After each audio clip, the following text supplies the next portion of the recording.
Welcome to Why Don't We Dress for Dinner Anymore with host, senior style icon, and horse jockey, Theodora Crackman. Jockey. Got a little horse on your shirt there. And Melissa Pierce, natural redhead, and boho chic queen. Oh, that's me. We'd like to welcome our guest today, Professor Linda Przybyszewski. Welcome, Linda. I Earned a PhD in history from Stanford University, where she trained as a legal historian, a field which she also publishes. She is currently an associate professor in the history department at Notre Dame, and her book, The Lost Art of Dress, The Women Who Made America Stylish, she reveals the untold story of a remarkable group of women in the first half of the 20th century, the so-called dress doctors, who taught American women how to dress and spearheaded a movement toward beautiful, economical, and egalitarian fashion. Professor is also a skilled dressmaker from a long line of women that may be the only scholar to lecture in the Supreme Court in a suit that actually won a blue ribbon at the county fair. Wait, Linda, you have to tell us what lecture in a suit that won a blue ribbon at a county fair. Is this a dress you made? it's a suit that I made, and I think I wore that one. I've been at things at the Supreme Court before because my first book was on justice on the U.S. Supreme Court from the 19th century. And then I also collaborated with Justice Ruth Bader Ginsburg on publishing the memoirs of that justice's wife.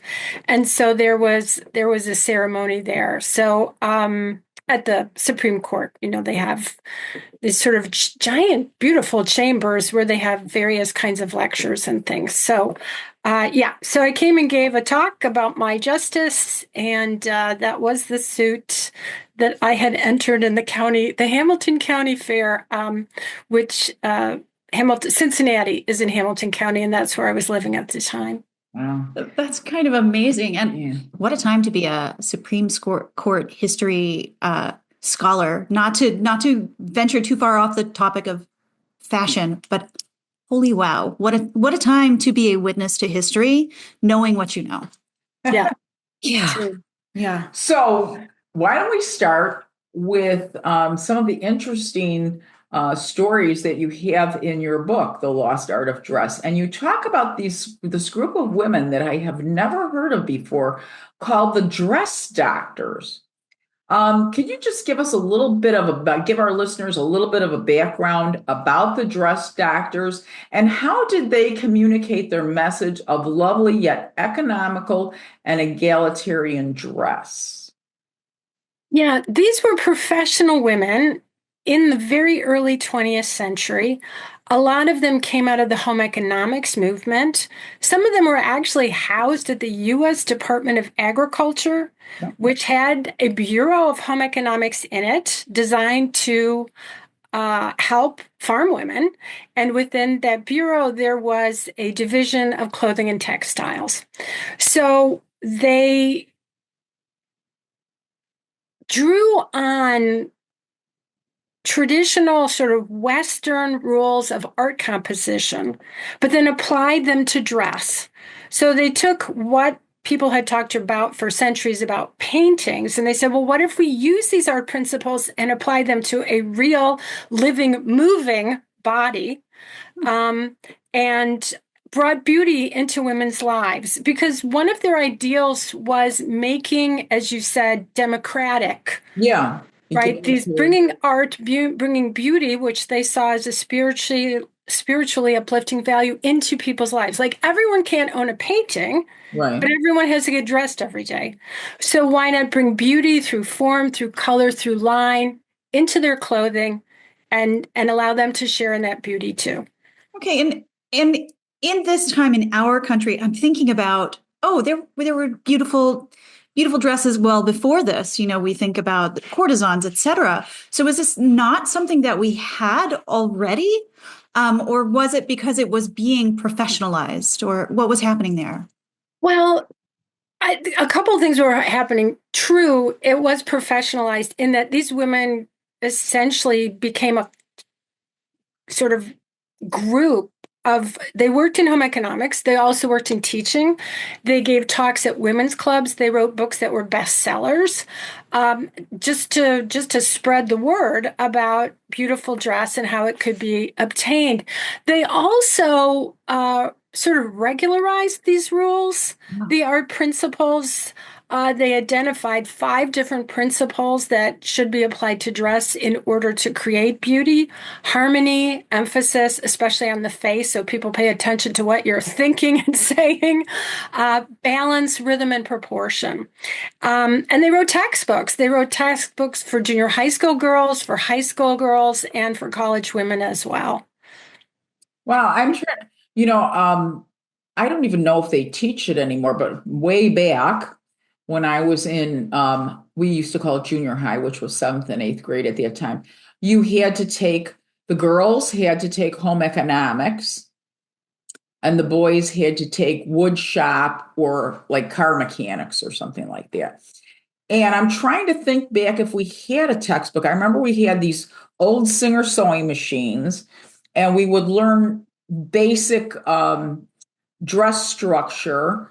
And so the dresses that we made were very simple lines. Like we made sheath dresses, where you have the little darts in the front and just a straight up and down dress.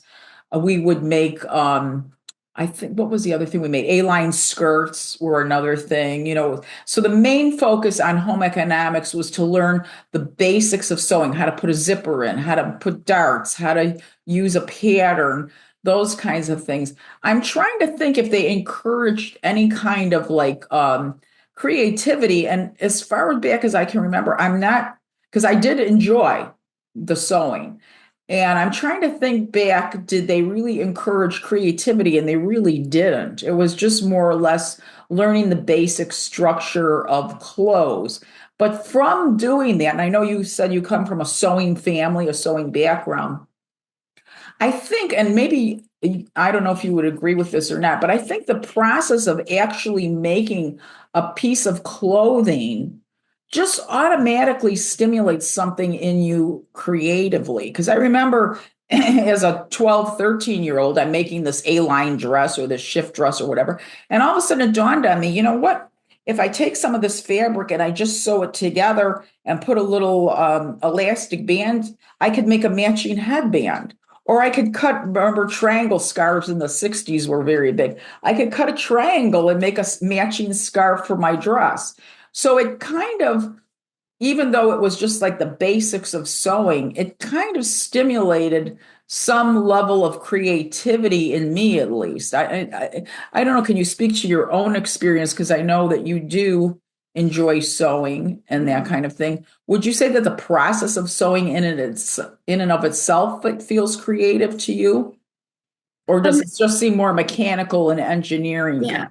Well, I think the two are combined. I think it's a form of soft engineering, right? Construction. Yes. You need to figure out essentially a blueprint and put it together. But at the same time, you have the artistic, aesthetic elements of color, as you were saying, of what else could you do with a remnant, right? That's available to your mind too. To me, the really interesting thing was when I read the dress doctor's works, they did want every girl to be exposed to sewing to find out if she enjoyed it, but they never insisted that women should do it if they didn't enjoy it. They didn't feel they had the time. So they saw it as they themselves found it an amazing creative opportunity. But, right, if you had other things to do, if you were a busy, young mother, if you were a businesswoman, if you were a college student with just a ton of work to do, or if you hated sewing, they said you don't have to do it. It's fine. That's great. Don't worry about it. You can still, for example, go shopping and keep these principles in mind so that whatever you spend your money on, right, will be beautiful, will also suit your life, right? You'll spend your money in a wise way because it will be something that you'll want to keep for a long time. Yeah, that's fascinating because I can't even remotely think of anything that exists like that today. There are so many fashion rules today. Or not. Right. Or not. Devil may care, or you've got to fit in this like exact thing. Yeah. Like makeup rules always change, et cetera, et cetera. Yes. But these are artistic principles. They didn't even call them rules, right? They were principles. Yeah. It was like the ethics of fashion, if you will. Like just follow this and you will never get steered wrong. Is that what the dress doctors basically did? They argued that the principles transcended time. And they transcended fashion styles, right? So in any era, regardless of what fashion was offered up to you, you could choose, if you kept the art principles in mind, something that was truly beautiful, and that would suit you in particular and suit your life. So they were aiming at something bigger, which they thought, was a reflection of what existed in nature to some degree, right? That, imbalance in anything is kind of disturbing. A tree that's been hit by lightning and looks like it's tipping over. There's something about that, they said, that just doesn't make you feel comfortable. Whereas if something's balanced, right, like I'm wearing formal balance. If you cut my dress in half, both sides are the same. That makes people feel good. You, however, we have one person in formal balance and one person asymmetrical. One of the things they used to say about that kind, right, of design was, well, that's design that's dynamic.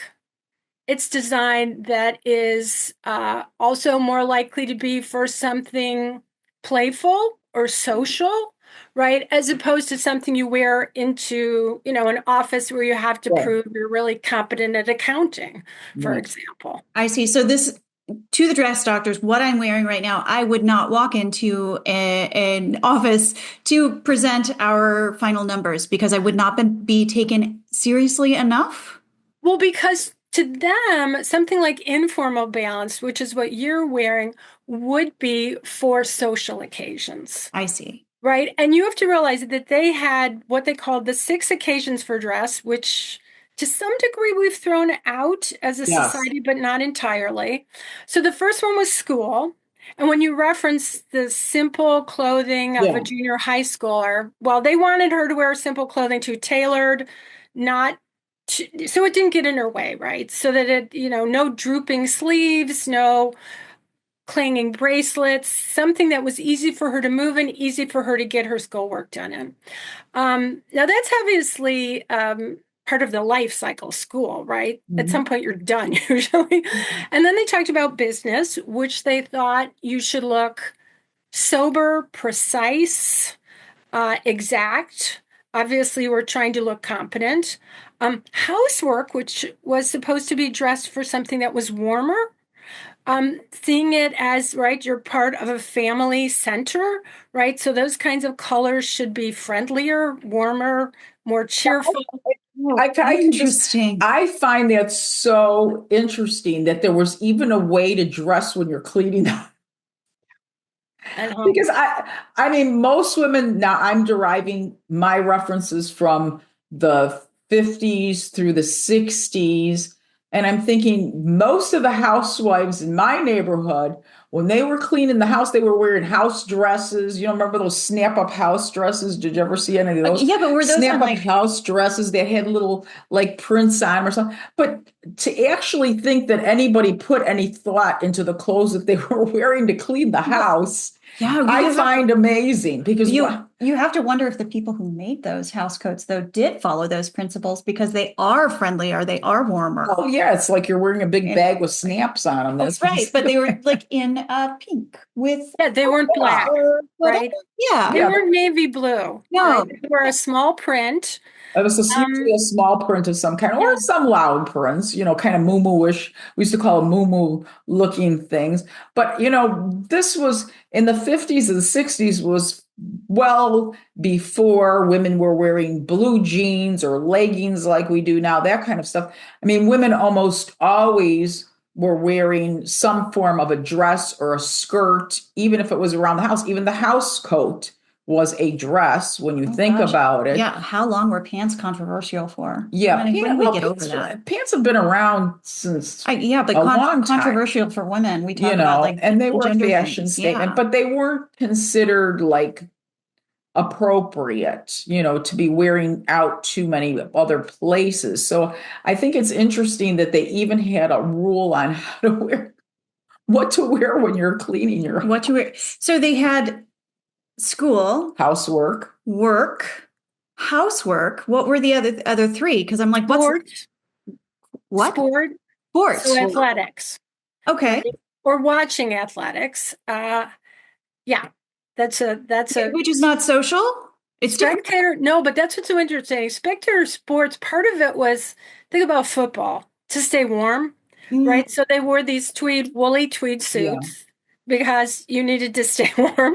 Yeah. Also, it might be kind of dirty, right? You're outside and people are wandering around with food and whatever. So a woolly tweed suit, it's got a pattern on it. You can kind of brush off anything anybody drops on you. Oh, now I'm going to watch so many more old movies just to see if these principles are followed. They do. Oh, you watch them. They're all there.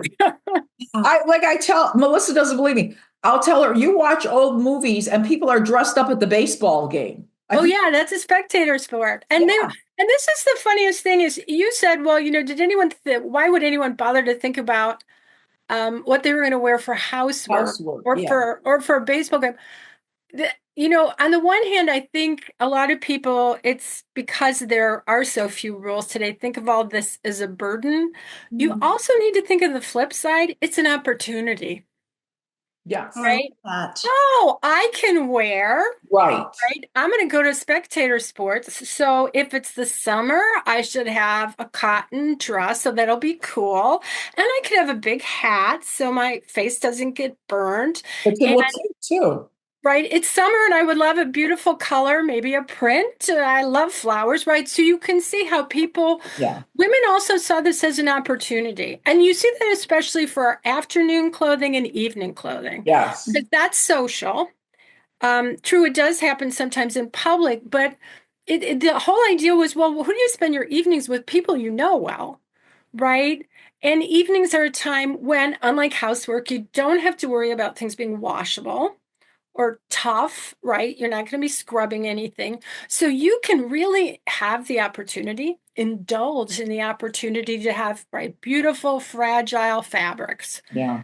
That otherwise wouldn't fit into your day-to-day work because you might ruin them. And why would you want to do that, right? So afternoons and evenings then and they even talked about it at home evenings, right? Not as an obligation, but as a sort of pleasure, right? That you could come home after a hard day at the office or a hard day scrubbing floors in someone else's office.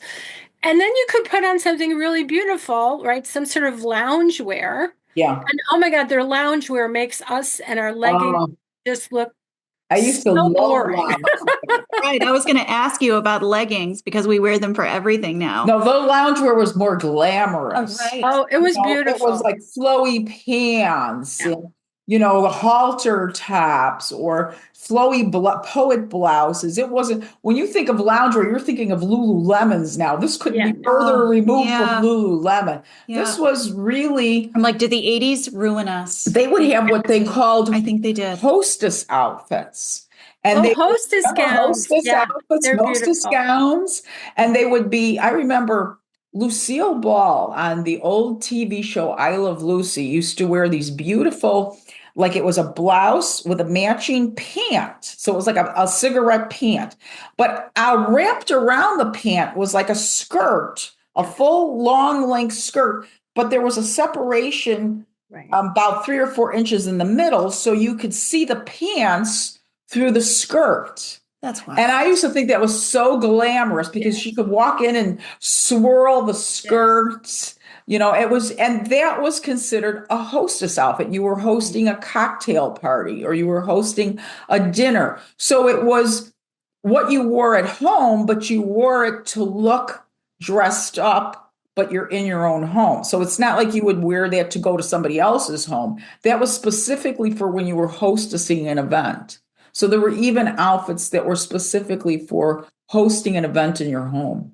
And you can see it as a kind of celebratory clothing, right? That it would be of a richer color as well as a richer fabric. And you can really enjoy that. So in some ways, right, like I said, obviously having a lot of rules right, can seem a burden. But I always say, think about the pleasure, right? Yes. I need an evening cape. Right. I don't have an evening cape. I need to go out and buy one. I need to. Everyone needs one, right? Who doesn't need? Come who doesn't on, need a that? cape is Right. great. It doesn't crush your clothes. That's Oh. I always love a great cape. Oh gosh. Because when you go out in the evening, if you're wearing a coat that's too tight, it'll wrinkle your dress. And by the time you get to your destination, you're all wrinkled. But a cape will always keep you looking. We need to introduce very Linda chic. to Maggie, who's got a closet full of capes. Yeah. Remember, Maggie was like, "Oh, I've got a Yeah. cape for everything." She loves capes. So, I have to ask. Fashion operates in cycles. We have this revolution and this nostalgia. And what history lessons from the dress doctors would be most valuable to revive in today's fashion? We're looking at what's happening. Everyone is wearing, I don't know what they're wearing, mostly leggings, sneakers. We do have some fashion, but it's kind of frenetic and all over the place. Given our current political landscape of this nostalgia and revolution that we're talking about in fashion, what would the dress doctor say to wear, say to a revolution, or to celebrate ourselves when we are looking for these islands of coherence or being together? Like, are there rules for revolution? Well, it's on the one hand, right, we have fashion, which is literally style trends over time, right? So Yes. those altered. And sometimes the dress doctors, some of them objected to them, and other times they said, well, right, you don't have to do the most extreme, right, the shortest skirt if it doesn't suit you, right? If it makes you look goofy or if you find it uncomfortable to move in, then just shorten your skirt a little, but don't go all the way. I remember in particular, there were two dress doctors who were not happy about the invention of the blouse. Really? Which they called the waist or shirt waist. And they said, well, if you cut the Yeah. figure in half, it's very chunky. Why would you do that? And I understand their logic. At the same time, it became so clear that the blouse made life so much easier for working girls. And I'm saying girls because they were literally teenagers, right? Young women would work sometimes from the age of 14, right, Yeah. until they got married and had kids. Yeah. Right. So they were Is that where teenagers. that's where that phrase came from? Working girls is because they were actually girls. Well, Working. I think that's part of it. And then, of course, there was a sexist. Yeah, There's of course, girls, they never became grown-up women. That's part of it too. But I always think, right, I got 14-year-olds going out to work, right, in the late 19th, early 20th century because they were done with school at that point and they were supposed to go do something before they got married and had kids. And I've totally lost my point. What was I talking about? I know that feeling. We were talking about the dress doctors and the shirtwaist. So they worried about it, but it became so clear. And this is why all these other dress doctors, in fact, the majority of them said, no, this is a good fashion. Because instead of a dress, one piece, which was at the time hard to clean, right? Because if it washed, the whole thing had to dry out and get ironed, right? What a pain. But if you have a little blouse, you can wash it out at night and get it clean. You can have a really small wardrobe, right? And still be clean and fresh every morning if that's what you want to do. And they don't cost very much. So there was a democratic principle at work there. And they applauded that, right? So they could, as long as they saw fashions that allowed women to live by the art principles, and some of them were like, one of them is harmony. Part of harmony is shape. Part of shape is the idea you can move in your clothing. Yeah. Right. So any clothing that crippled women, shoes is the most obvious and persistent example in ways that you would never ask men to try to move, right? You never say, hi, put on this pump that's got a platform and see how far you can get, right? You wouldn't. Exactly. Right? Those kinds of things they would object to, but they had an interest in fashion trends and wanted to draw on what was useful, right? Or what was beautiful, whatever that came up. Okay, right? so how would they feel about the leisure wear of today, which is basically yoga pants and a t-shirt? I think they think it was really boring and you had lost a fashion opportunity, to tell you the truth. Yeah. Right, because it is easy to move in. It is easy to move in and Right. it's really boring. No, It's I think so it's so boring. funny because my students will say, wow, we're so much better off than with people in the past because they had dress codes. And I say, well, look around the room. All of you are wearing the exact same thing. So in a way, you do have a dress You do code. have a dress code, it's just not written down anywhere. Right. Mm. Well, So, can I take a step back? Because you piqued my interest when you were talking about the blouse. uh, And it seems to me, and tell me what you think of this. It seems to me that the blouse was also the beginning of the ability to have a kind of a capsule collection. In other words, you could mix and match your clothes so you could stretch your wardrobe further. Because think about it, if you had a simple white shirt like I'm wearing right now, you have a simple white shirt, you could wear this with a million things. You could wear it with print on the bottom. You could wear it with just a black skirt on the bottom.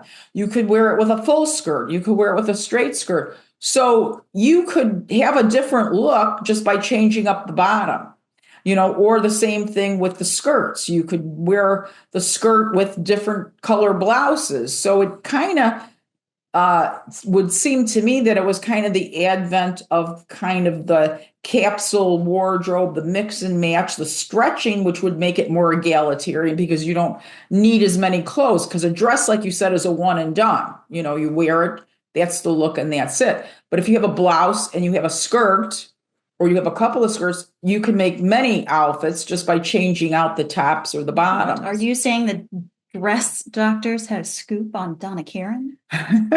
they did. Well, actually, Donna Karan, her father was a tailor, and from what I can tell, literally studying some of the patterns Yeah. that she did for Vogue Patterns years ago, I would say it's clear she was reading and looking at some of the more complex and really, to me, as a historian, but also as a dressmaker, really interesting garment making books from earlier in the 20th century. Mm. I.e., she used certain techniques about draping and cowling and stuff that you see in works published in the 1940s and 50s, for example. And I always thought, I wonder, because her father was interested in the garment trade, right? So if she was exposed at an early age. But there was a really, and that's the thing too, when you talked about the leggings, there was a much more sophisticated understanding of design and construction, of literally how you can manipulate, right, two-dimensional cloth into the three dimensions to cover the body. Yeah. So it was, the draping of the clothes was an art in and of itself. Also, Donna Karan is very simple, classic kinds of things. So it was, like you said, more in the structure of the outfit as opposed to big, loud prints or pleats and things like that. When I think of Donna Karan, I'm thinking of, like you said, cowl necks, draping, jersey, a lot of kind of flowing, clinging to the body, but comfortable kinds of things. So my guess is, she was looking at patterns and things from the early 1900s all the way up into maybe the 1920s. The 1930s, again, too, a lot of bias cut. It was more in the 30s, it was the cut of the dress more so than anything, because it was always, whenever I watch movies in the 30s, it's always backless. The interest was always in the back, instead of being the low cut front, etc. But, all that being said, going back to the no rules kind of thing, what introduced me to you was an article that I had read in the New York Times by Vanessa Friedman called "Why Don't We Dress to Go Out Anymore?" And the article spoke to me because it's basically the premise of this podcast that Melissa and I keep asking all of our guests is, how did we get here with fashion? Like you said, there's a lot of opportunities with the dress doctors to say, oh, I have the opportunity to dress like this when I'm going to this event. I have the opportunity to dress like that when I'm going to this event. Where now it appears that really everybody looks the same, no matter whether they're going to the office or they're going to a ball game or they're going out to the backyard barbecue. I cannot tell you how irritated I get if you go to the opera, which used to be a place where everybody dressed to the nines, and you go to the opera and people have jeans and backpacks with them and they look like they're going to go camping. So in this article that I had read by Vanessa, she quotes you as saying that this casual modality of dress started in the 1960s when people started to question rules and conventions. So can you expand on that a little bit more? At what point did you see the scale tipping in the 60s where there was a rebellion against, we know that there was a civil rights movement, and there was the women's movement, and there was the anti-war movement. So there were a lot of movements and things going on in the 60s. Do you think those, anti-establishment kind of movements is what spurred the change into dress? Can you expand on that just a little bit more? Sure, right. It's a combination of those things and also simply the demographic bulge that was the baby boom. So there had never been so many young people at one point who thought that they knew more than their parents. They still do. Which I guess every generation thinks for a little while, and then most of them figure out they probably don't. Yeah. But so that coincided as well, right, with some serious challenges to the powers that be. As you mentioned, right, the civil rights movement and the women's movement and the anti-war movement, and right, realized that all of these authorities had been saying things that it turned out really weren't true, right? That, well, African Americans don't deserve full equality, or that women are incapable, right, of taking certain kinds of jobs, or finishing their educations, etc.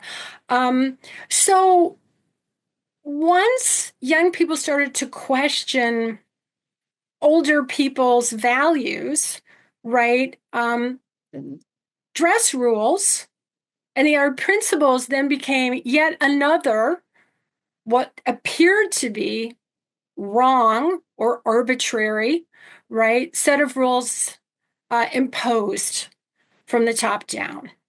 And anything that was valuable in them was just nothing. The whole idea was, well, they're all wrong, right? It's just another set of made up rules they did to oppress us somehow. Yeah. And that should just be jettisoned. And so there really was a rejection of the idea there should be any rules about appearance or dress, right? And so these things were literally rejected, but also it became kind of a self-fulfilling prophecy in that they also became forgotten. And the one other thing that's happening that wasn't coming from the young people, this is actually coming from men in academia, as they looked around their universities in the post-World War II era, right, when the biggest concern was keeping the Soviet Union, right, from winning the Cold War. Yeah. Mm-hmm. It seemed the best idea was to take all the university money and direct it towards science and technology, right? So why would you fund home economics, even if it had textile chemists in it, right? Or child psychologists, or right, any of the nutritionists in it, if you could fund hard science? And so they gutted those schools, sometimes distributing them into non-existence, right? Okay, if you're a textile chemist, you go in the chemistry department, etc. And so that dismantled the place where costume and textiles had one of its homes, right? Fashion schools, i.e. design schools, were another place. Retailing was another place. But this was the place at land-grant universities where home economics had its home. And it also coincided with the women who had really championed home economics in the 30s, kind of reaching the age of retirement. Yeah. So as those women, they got shoved out, they got retired out,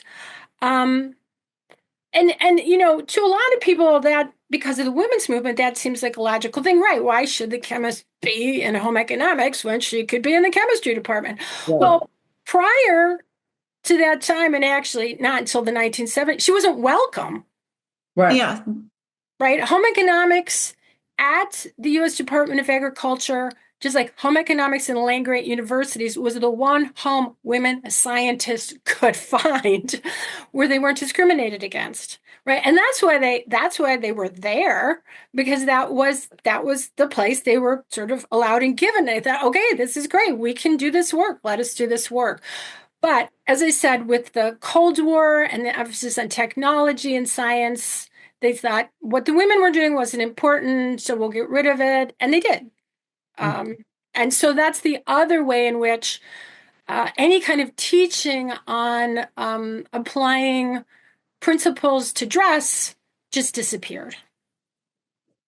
That's interesting. I never even thought of that or knew about that. To me, the 60s was an era of rebellion. And I'm thinking the young people really were dressing, like you said, anti-establishment, anti-parent.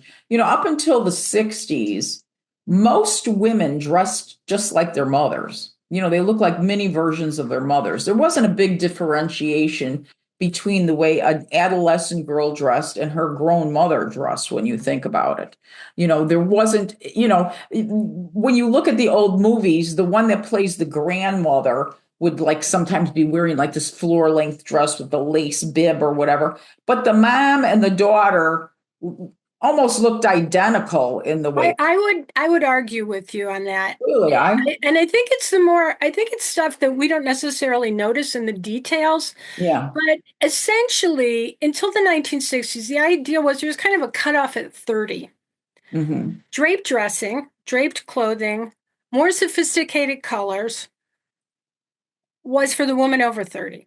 Under, right, more tailored wear, brighter, pure colors, blue, red, yellow, not something like blue-green that's grayed, for example, right? So there was a clear distinction in the kinds of design, the kinds of details, the kinds of colors that were given to the adolescent girl and were given to her mother. Yeah. Well, that's interesting, because when I watch most of these old movies, they're in black and white. They're in black and white. But the other thing that's going on too, but the structure of the dresses look almost identical to me. Yeah, and they were close, because the whole idea was the adolescent girl is in training to become a grown woman. Right. So they were in essence training dresses. Well, this is what really like training dresses. I know that's where my brain went. Sorry. Well, no, but think about it. Teenage girls would own a suit. Yes. They would own a suit because when have you last time you saw a teenager wearing a suit? Right. Exactly. But it literally. Yeah. But to me, that's the one thing that tells you they were in training to become adults. Right. The college women were told, remember, make sure you have a suit, because it's the thing you're going to use the most, the thing you're going to wear to class. Right. Okay. Right. So it's a way in which the goal was to look like an adult. Right. With the 1960s, the goal became to look like you were 16. Right. And unfortunately, at the time, older women were told they should do that too, because youth is everything. So you're saying after World War II, here comes the Cold War. We're focusing on the hard sciences. We're also pushing women out of the workplace because they're taking all the men's jobs. That's my understanding of what happened after World War II. Right. And then professionalization of jobs that women were in started happening, such as computer programming, et cetera. This was all women before the war ended, and then they switched it to men, et cetera. So you're saying what also happened at that period wasn't just that women were being pushed out and kitchen science was no longer something that was interesting because it was feminine, but also they were told to dumb down, become young. They are now children. So you're saying it was honestly just, it sounds anti-woman to me. No, well, anti-adult, yeah, woman, absolutely sure. But notice those are different things. Okay, so the move science and technology, right, pushed by completely different people. The youthquake came from designers Yes. and from the young themselves, and then it got taken up by marketing big time. And it was like everyone needs to be wearing these young clothes. You need big, giant flowers all over you, and you need to wear them even if you're 62. Right? You're saying it was nearly coincidental that these two things happened at the same time. This was It's not like a big cabal. it's like a perfect storm, I would say. That's incredible. And I'm like, oh, are we still clawing our way out of this? Have we managed to graduate past it at all in the way that we all dress? Well, I mean, to me, what's really striking is in the 50s, models did work. The top models did work until their 30s and 40s. Yeah. And, from the 60s, 70s onward, they would have been considered over the hill, or they'd have like a special feature on the older woman, as though, being in your 30s or your 40s is really, really old. So I don't think we've ever quite recovered from the youth quake. Yeah. And its effect. And one of the things is and this is when I talk about forgetting or losing, the sophistication of construction. They stopped teaching in design schools how to design for the woman over 30.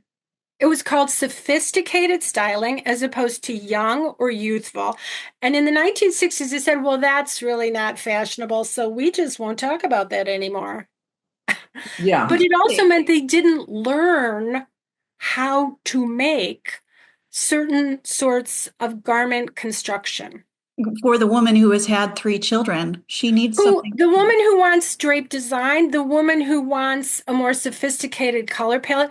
The idea was the colors in some ways reflected the mind, right? That you got wiser as you grew older, but you also became a little more discerning about color too, right? So that you would say, well, I don't want a bright, bright blue. I really like a blue-green that's a little bit of a pastel. Why don't I wear that, right? Instead of Kelly green or cobalt blue, right? Because I'm not really feeling like that's what my brain is doing anymore, So that the notion was, I say to my students, we slow down, yes, as we age. We also calm down. Yes. Which is probably a good thing. It is a good thing. But the idea was that then that kind of more sophisticated clothing, it was like you look forward to being 30. Whenever I hear or read someone going, oh no, I'm 30, and I think, you little baby. Right. I know these big markers. Oh, I'm turning 30. I'm so old. And I'm thinking, gee, you have a short lifespan of 30. Right. My 30's old. Then you're spending the majority, 3/4 of your life in old age, My son is turning 30 tomorrow, and he's like, I'm just too old to be doing what I'm doing. And I'm like, what, you little baby? Well, and I remember that too, being, a child and in my late teens, in the late 60s and early 70s, a lot of the rules, like you said, started to fall by the wayside. I remember when I was a freshman in high school, you would literally be thrown out of school. They would remove you from the school for the day if you were a girl and you came to school in anything that resembled pants in any way, shape, or form. And I went to a public school. It wasn't like I went to a private religious school. If you wore culottes, which is basically a skirt that has a crotch in it, it's a split skirt.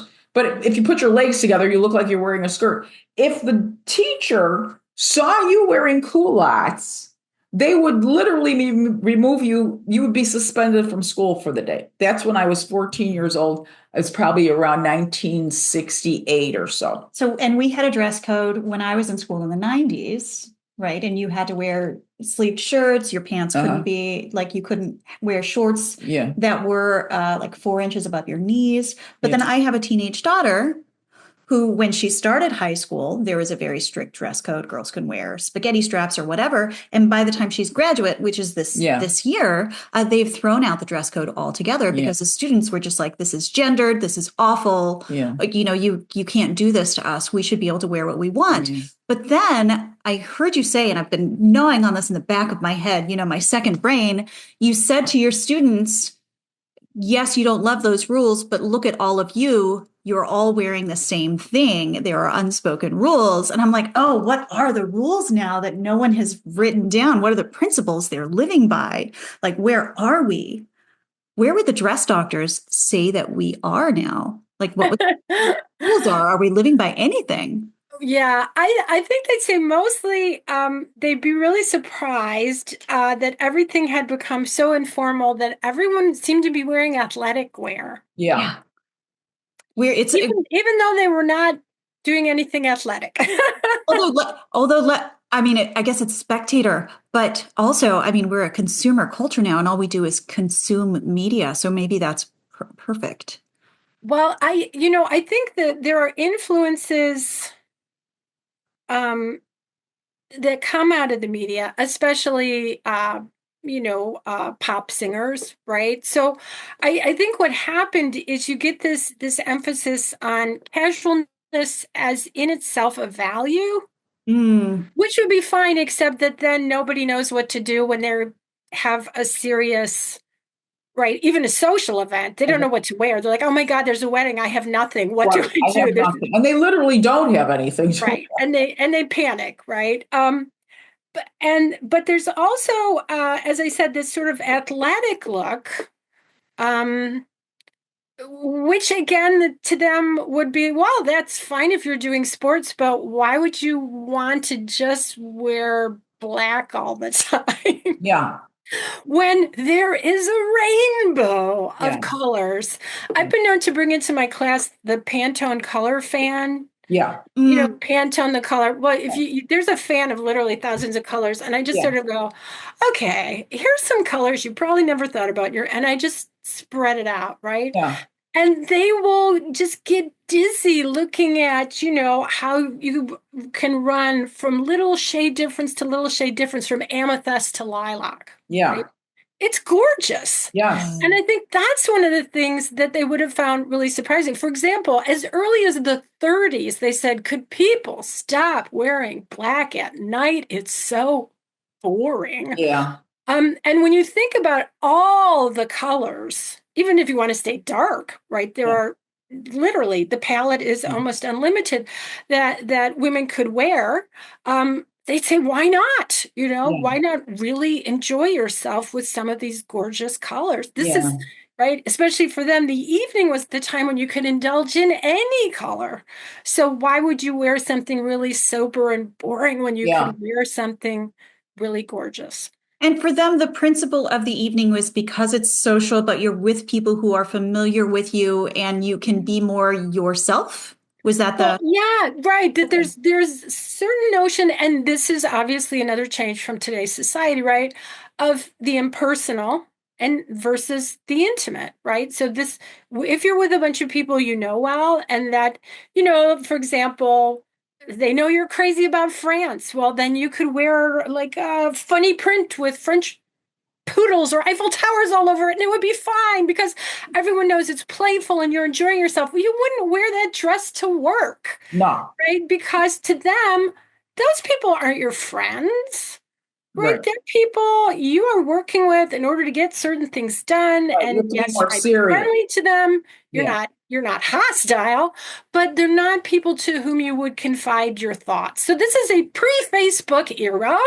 This is so, and maybe this is too in the weeds. I'm like, then is all of this athletic dressing and not being creative in the way you dress, is this like an effort for privacy, since we live in public so much now in all of and maybe that's too big for this, but I'm like, that's a really interesting thing to chew on. Is this what we're doing? Because so much of our lives is public now, that there is like the celebration of dress is almost like showing someone your art.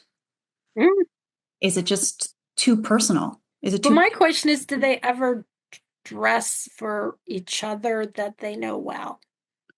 I do. I wonder.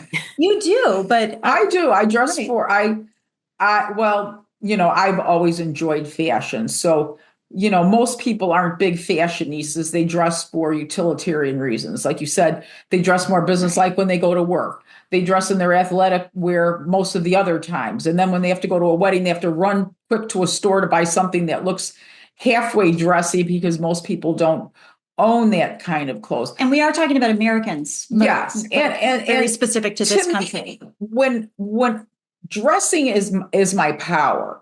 When I walk into a room, I want to make a statement, whether the statement is, hi, I'm friendly, or I'm here for business, or I'm whatever. I always think of my clothing as making a statement about myself. I don't see that happening so much now. Everything's become so generic. In the late 60s, early 70s, when we started to wear more casual clothes, blue jeans were accepted. By the time I was a senior in high school, we were wearing blue jeans, which, like I told you, when I was a freshman, you couldn't even wear culottes. So there was a range of dressing, but there was always still some fashion style. There was a lot of fashion and style. Right now, it's just put on whatever makes you comfortable. I went to a store the other day. My husband and I, not a store, my husband and I went out to Sunday brunch. And young girls are walking in and they look like they literally fell out of bed. They look like they still had their pajamas on. They had bedroom slippers on, Oh, that's a big thing. shorts, and it was, hello, we're in Chicago. It was 50 degrees outside. They had short sweatpants on, bedroom slippers, not a drop of makeup. Their hair looked like they had just stuck it up in a bun that was like falling off their face. And I'm like, really? You can't even, Sunday brunch used to be kind of like a nice thing that you go after church or whatever, you get dressed in your Sunday best or whatever. I see people, I'm not a churchly person. But look at it this way. I always say, well, look, first of all, young people were never taught anything about how to dress. Okay? So, not their fault. Just set a good example. And at some point, some of them will look up and say, that woman looks really elegant. I think I'll aim for that. Well, you want to know something?